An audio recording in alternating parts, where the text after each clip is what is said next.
Hello, everyone, and welcome back to Real Time, where we talk about the movies we like. And the ones we do not. I'm Tyler, And I'm Molly. and we just got back last night from seeing Beetlejuice, the sequel to 1988's Beetlejuice, obviously. Yeah, quite a while between the movies. Yeah, we had a 36-year gap between sequels, which, fun fact, is also the same amount of time between Top Gun and Top Gun Maverick. Huh. Yeah. That's kind of a funny coincidence. Yeah, I feel like there was less hype for Beetlejuice 2 than there was for Maverick for, a few reasons. One, the Top Gun Maverick was supposed to be released back in 2019 and didn't get released until 2022 due to a number of factors, but most of them being pandemic related. So that's a good way to build anticipation for your movie. But also, I don't think a whole lot of people were really asking for a Beetlejuice sequel. Were they asking for a Top Gun sequel? Maybe, maybe not. I certainly was. Oh. Yeah. I was not really expecting a Beetlejuice sequel. Because it doesn't really need it. Not really. And I think this thing was only really announced in the last year or two. Yeah, I feel like I've been hearing about it for at least, a good amount of time, a little bit, a year maybe. And it's been quite some time since I've seen the first Beetlejuice. Heck, yesterday, right before we saw the sequel, was the first time I'd seen it in well over a decade. It was a long time for me too. Which the first time I saw Beetlejuice, I was definitely an older teenager, probably, and then of course, I didn't have the desire to watch it again until yesterday. So, But here we are with the sequel, and honestly, I think I like it more than the first one. The complaints I had with the first one being that it was a bit too focused on the comedy, which isn't really a bad thing because it's good comedy. But I would have wanted a bit more of the horror aspect, and I wanted some more things happening, going on with the characters in the story. They were all answered with this one. yeah, I'm going to have to agree with you. I think I liked this one better than the original as well. But to be fair, I was never really a fan of the original Beetlejuice. Yeah, I see what you mean. Yeah. But I do agree with you. I think there was just more happening, and I was more invested with the story this time. Yeah, I think I was too. But before we get into all of that, I'd like to talk about where we saw the movie. We saw it at our local drive-in, the Rock and Roll Drive-In in Chaffee, Missouri. We're not sponsored by them anyways. We're just shilling them just because we like this theater. Yeah. And we know some of the owners, so We go to church with them. yeah. And it was a great time. It was busy. It was such a nice night. The weather, it was like the first cold night for a while, I thought. And everyone could get out in their blankets and enjoy the glimpse of fall that's hopefully around the corner. Yeah, I was wearing pants last night, not shorts. Yeah, I wore pants. We took our baby with us. She slept the whole time. She did perfect. I had her wrapped up in a blanket. I had pants. I had a jacket on, and then I wrapped me and her both up in a blanket. We were cozy. Yeah, it was a nice night. We got there a bit later than we usually do. So the line for the snack bar was really long. It was into the where people were driving. So Chuck Stratton, the guy who runs the place, had to direct foot traffic to the line. Yeah. It was busy. I did not expect it to be that busy, but it was good. Like, I'm glad that people are getting out and supporting local businesses and supporting drive-ins that, I feel like drive-in movies might be making a comeback. I sure hope so, because they're just a whole lot of fun. One of the first things me and Alex did when we after we became friends was we went to a drive-in where we were up where we lived up in northern Illinois. It's this drive-in theater in McHenry, Illinois, and we went and saw Spider-Man 3 in the pouring rain. So Drive-in theaters, I think, have a certain place amongst the cultural landscape of America, if that makes sense. Yeah. So it's nice to see so many people out and enjoying a drive-in movie. Now let's get back to the movie. This stars, of course, Michael Keaton as Beetlejuice, and I feel like he had a bit more screen time in this one than the original. Yeah, he definitely did, which I mean that makes sense because I believe people like Beetlejuice so much was because Michael Keaton played a good Beetlejuice character, so they definitely wanted more screen time with him. Yeah, but I still feel at the same time he's not taking up space from Winona Ryder, who returns as Lydia Dietz. She's still clearly the main star of the movie, alongside her daughter Astrid, played by Jenna Ortega. These two are basically the foundation of this movie. Without them, we wouldn't have a movie. Yeah, I agree. They definitely were the main characters, and the character of Beetlejuice didn't really interfere with their screen time. I don't know if I said that right, but Probably. yeah, sure. You know, Winona Ryder's been working for a long time now, and fun fact actually, at the end of the movie they go to Castle Dracula, and one of Winona Ryder's most famous roles was Mina in Bram Stoker's Dracula, so that's pretty funny. Yeah, that is pretty funny. Although I just see Winona Ryder as Joyce now from Stranger Things because she plays a stressed out mom so well. Yeah, she does, and I like the dynamic of her and her daughter this time around, where she's put in the same sort of place as her stepmom Delia from the first movie, where she has the angsty goth teenage daughter, and now she has to deal with that. Yeah. Hey, what comes around goes around. Yes, it does. Her mother, by the way, is once again played by Catherine O'Hara, who, honestly, I think she's funnier in this movie than she was in the original. I think so too. Which I always liked her, even though I have not seen a lot of her movies. I think she's a good actor, and I think she was funnier in this one. Yeah, she's sort of just, maybe she had to grow into an older, grumpy, rich white woman role that she plays well on Schitt's Creek, which I don't really care for the show too much, but I like her on it because she's really funny. Yeah. And maybe some of that kind of leaked into her performance this time. But yeah, it was great. Yeah, she's great. I love her. Yeah, very funny. And Jenna Ortega, she's been popping up a lot lately. With the recent Scream movies and Wednesday, she's really coming into her own, commercially and financially. Yeah. She's fitting into that kind of a creepy girl character. Yeah, I think she might be becoming this generation's new Winona Ryder. Yeah, I could see that. Justin Theroux plays Lydia's boyfriend, fiance, whatever, Rory, who he seems to be one thing at first, but then later on turns out to be something else, which was kind of annoying, kind of funny. They did both of those in the same role, which is, it worked. Yeah. Willem Dafoe turns up as an actor who used to play a lot of cop roles, who died because he always did his own stunts, and in the afterlife he's a sort of ghost cop, which is, well, first of all, I love Willem Dafoe, so I'm always glad to see him in things, and he just plays this hammy actor role who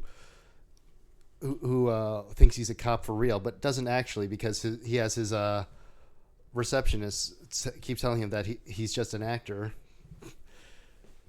Yeah, he does it well. I love him. Yeah, I love Willem Dafoe, and his character is hilarious because it's like his experience with acting like a cop somehow makes him qualified to be an undead cop. Or I guess he's dead. He's not undead. He's definitely dead. That's funny. And every so often, his receptionist comes over to bring him a new cup of coffee just so he can throw it on the ground. Yeah. And we see at one point he has like a trash can full of crumpled up coffee cups. That's funny. It is funny. He was a good character. I liked him a lot. Monica Bellucci plays Dolores, Beetlejuice's ex-wife, who is part of this satanic soul-sucking worshipping cult who poisoned him, but before he was able to die, he hacked her up into pieces with an axe, which we see when she first makes her appearance, how she has to staple herself together, which is pretty funny. Yeah. Yeah, pretty funny. Although her character is where I have my biggest complaints with the movie, actually. Oh, yeah? How so? She seemed pretty superfluous to the plot. Like, we could have taken her out and nothing really would have changed. I agree. She didn't really, even though she was portrayed as, the main villain in this movie, she didn't really do much. Yeah, and maybe she didn't know she could do it, but she spent the whole movie looking for Beetlejuice when she could have just said his name 3 times and he would have popped up. But maybe she didn't know that's how it works. Yeah, maybe she didn't know. Maybe it doesn't work with her. I just assume she didn't know because he killed her before he became, like this dead guy, I guess. Yeah, because we see. Okay, spoiler alert for things, because I'm about to do that. When Delia dies and goes to the afterlife, she says his name 3 times or tries to, and then he pops up. So it must not be a thing where like if you're dead you can't do it. Yeah, because she died in a pretty funny way. Yeah. Oh God. So if she could do it, then we can understand that, that means probably every dead person can. We also have another character who pops up who Astrid kind of starts getting friendly with, who turns out to be something else entirely. We'll leave that for you to see, but I'll say this. I didn't 100% like guess that's where this character was going, but I had an idea that something was up with him. I saw it coming, not like the big twist with the character, but one of the twists I saw coming, especially when he went inside the house with his parents. I had a pretty good guess of what was going on. Yeah, the first one was decently easy to guess, but the second one was like, okay, that one was a little bit of a curveball they threw at us. Yeah. But yeah, so that was nice. That added an interesting plot. We also get a cameo from Tim Burton's muse, Danny DeVito. Of course. I mean, he's great. Sort of echoing his Frank Reynolds role from Always Sunny. Yeah, I guess so. A grumpy guy. Just a curmudgeonly old guy. Yeah. Who also happens to be Monica Bellucci's first victim in the movie, which she kills like 3 guys by sucking them dry. Most dudes would pay to have that happen to them, but they got it for free. So, bravo to them. Yeah, that is an interesting way to put it. But yeah, that is what happened. Noticeably absent from this movie is pedophile Jeffrey Jones, who previously played Lydia's father, Charles. And, the reason why he's not there is because he got caught for child porn possession and soliciting a teenage boy for, sexual reasons. So get out. Yeah, so obviously he was not in this movie. They did use his likeness for a few pictures and for this animation of how they showed how his character died. He was in a plane crash and then got eaten by a shark, which that's funny. Pretty funny. Survived the plane crash, but get eaten by a shark. I hope they didn't ask permission to use his likeness, because I want to hope that they did not pay him for that. Legally, I'm sure they had to, but I really don't know how it works. I don't know. I don't care. All I know is Jeffrey Jones is a pedo, and I'm glad he wasn't in this movie. Yeah. But yeah, they just killed him off, which worked well. It was fine for the story. Though his character did still appear, given that the shark ate his part of his upper body off, and somehow he's still able to see and talk. I mean, I'm not going to question it. It's funny, but it's... Yeah, it is pretty funny, him walking around with no head, and he's talking and doing fine. Also absent from this movie is the Maitlands from the first movie, the Alec Baldwin and Gina Davis characters. Now, at one point, Tim Burton was going to have them in, and he was going to de-age them, but he figured no amount of CGI was going to convince us that they were the same age that they were back then. Yeah, that seems like a lot of CGI, a lot of work. When we could just say okay, they moved on. Yeah, they moved on to heaven, which there's also another reason why Alec Baldwin probably wasn't asked back, but we all know what that is. Yeah, we know. But it's just described in the movie that they moved on. I think that was all that was said. It was really short. Yeah, all that's really needed. Yeah. But it's both nice and it's also kind of disappointing that we don't get to see them again. Like, the reason why we don't get to, obviously because they moved on, is, good for them. Like, they get to move on to heaven, hopefully, and they get to go to the next thing. Mm-hmm. But kind of sucks because, I like them. They were nice characters. Yeah, but I do see why. I mean, because they're obviously going to age, and ghosts probably don't age. Probably so. not. I don't know. Yeah, so I see why they weren't in it.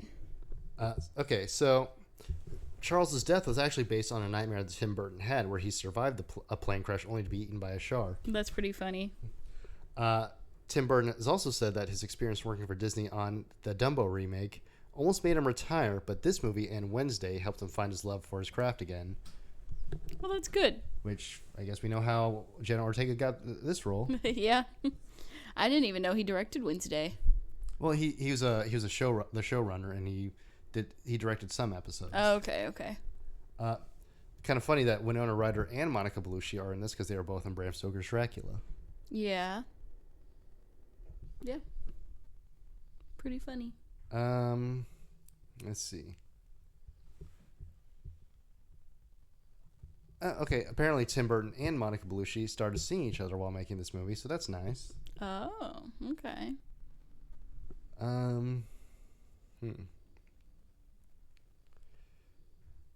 That's about it for all I have to say about Beetlejuice 2. It's a pretty fun movie. It has some issues with the villain, of course. She's not very interesting, honestly. She could be taken out of the movie and basically nothing would change. I mean, granted, I am always happy to see Monica Bellucci in things, so all right, but still, let's do something more with her character, please. Yeah, she not a very interesting character. Definitely the weakest one.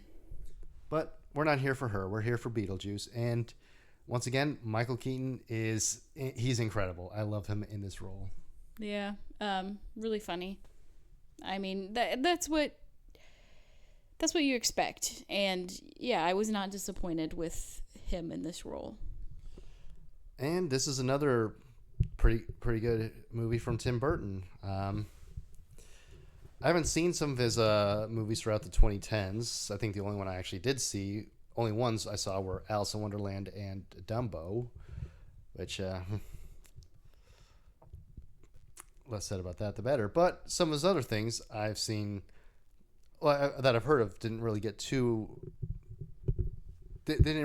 much love from critics or audiences. So, from what I've been able to tell, this one is doing a lot better. Yeah, I mean, I enjoyed it. I enjoyed my time. My biggest complaint, though, it's a spoiler, so I shouldn't say. And it's not even really a complaint. Well, what is it? The character of Bob. Oh, Bob. Yeah. His ending, I'll just say Bob deserved better. I love Bob. Oh, yeah, all the dudes with the shrunken heads, they just... Oh, I love how they escape from the afterlife and get into the real world and just starting all sorts of chicanery and nuttiness. It's just seeing these guys with these regular sized bodies, maybe even bigger than normal, and then just these tiny heads. It's just funny seeing them run around. And they're running around, and it's Halloween, so no one really suspects them too much. It's like this movie is funny, and it also delivers on the horror aspect that I wanted more of in the first movie. I'd say this one has more of a a 75-25 split on the comedy and the horror. Yeah, I think so. Or maybe 80-20. Maybe. I don't know. Somewhere in that general area. Like it has the laughs, it has a lot of them, and it has some really creepy imagery and some really really somewhat disturbing ideas too. Yeah. And and a lot more of the comedy is a lot darker than it was in the original, I think, too. Yeah. Like Probably. like how Dahlia dies is she got these asps that she wanted to use for some sort of graveside thing with her husband, right? And she was told that they were defanged. Okay, so she takes them out and they bite her, and then she just dies. Yeah, they were not defanged. No, they weren't. But she's not too upset about dying. She's more upset about the fact that she got ripped off. Yeah, because she paid money to have them defanged, and they weren't. And then later on, she finds out that her art is going to be worth a whole lot more after she dies, so she's okay with it. Yeah. Mm-hmm. Mm-hmm. Oh God, I love Catherine O'Hara. I think she's the most improved from the original to the sequel. I can agree with that. Yeah. Like Winona Ryder, great, love her both times, no real complaints. Michael Keaton, fantastic. You brought the energy up. We got a lot more of you. Great, fantastic. Catherine O'Hara, she's a lot funnier this time around. Yeah. I think so. So that will do it for Beetlejuice 2. Any final thoughts? I had a good time watching it. You may as well go check it out if you're familiar with Beetlejuice, the first one. Yeah. Or the animated series. Oh, yeah. So, what are you doing? Go watch it. Yeah, go watch it. That'll do it for us. We'll see you next time. See you next time.